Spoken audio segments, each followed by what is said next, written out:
বাংলাদেশে গণতান্ত্রিক রাজনীতির এক অদম্য নাম বেগম খালেদা জিয়া। দীর্ঘ ৪ দশকেরও বেশি সময় ধরে দেশের রাজনীতিতে নেতৃত্ব, আন্দোলন সংগ্রাম ও রাষ্ট্র পরিচালনায় গুরুত্বপূর্ণ ভূমিকা রেখে আজও তিনি আলোচনার কেন্দ্রবিন্দুতে। ১৯৭৫ সালে রাষ্ট্রপতি জিয়াউর রহমান নিহত হওয়ার পর রাজনৈতিক অঙ্গনে প্রবেশ করেন খালেদা জিয়া। ১৯৮২ সালে বিএনপিতে যোগ দিয়ে অতি দ্রুতই দলের কেন্দ্রীয় নেতৃত্বের জায়গা করে নেন খালেদা জিয়া।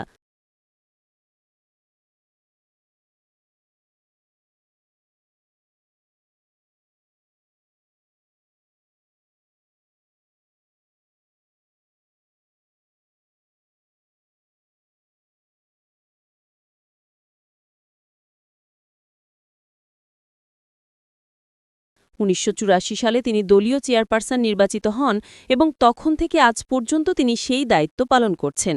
১৯৯১ সালের জাতীয় নির্বাচনের জয়ের মাধ্যমে তিনি দেশের প্রথম নারী প্রধানমন্ত্রী হিসেবে দায়িত্ব নেন। এরপর ২০০১ সালেও নিরঙ্কুশ সংখ্যাগরিষ্ঠতার ভিত্তিতে সরকার গঠন করেন।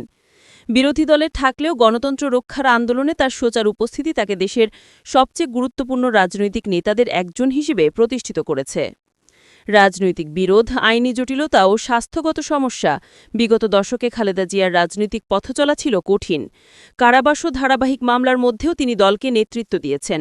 তার নেতৃত্বে বিএনপি একাধিক রাজনৈতিক আন্দোলনে মুখ্য ভূমিকা পালন করেছে এবং তিনি বিরোধী রাজনীতির প্রতীক হয়ে ওঠেন। সম্প্রতি শারীরিক অবস্থার অবনতির কারণে রাজধানীর একটি বেসরকারি হাসপাতালে ভর্তি আছেন খালেদা জিয়া। চিকিৎসকরা জানিয়েছেন তার অবস্থা নাজুক এবং তিনি নিবিড় পর্যবেক্ষণে রয়েছেন। সরকার তাকে ভিভিআইপি রোগী ঘোষণা করে নিরাপত্তা ও চিকিৎসার বিশেষ ব্যবস্থা করেছে। তার সুস্থতার জন্য দেশজুড়ে দোয়া ও প্রার্থনার ধারা অব্যাহত রয়েছে।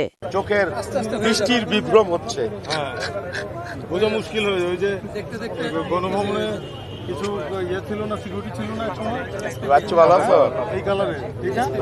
অন্যদিকে বিএনপির পক্ষ থেকে জানানো হয়েছে খালেদা জিয়া সুস্থ হয়ে ফিরলে তিনি আবারও রাজনীতিতে সক্রিয় ভূমিকা রাখবেন। আসন্ন জাতীয় নির্বাচনকে সামনে রেখে দল তার নেতৃত্বে পুনর্গঠনের আশাবাদ ব্যক্ত করেছে। বিশ্লেষকদের মতে বয়স ও অসুস্থতা সত্ত্বেও বাংলাদেশের রাজনীতিতে খালেদা জিয়ার প্রভাব এখনও গভীর। গণতন্ত্র, ভোটাধিকার ও নাগরিক অধিকারের প্রশ্নে তার ভূমিকা ভবিষ্যতেও গুরুত্বপূর্ণ থাকবে বলে মনে করা হচ্ছে।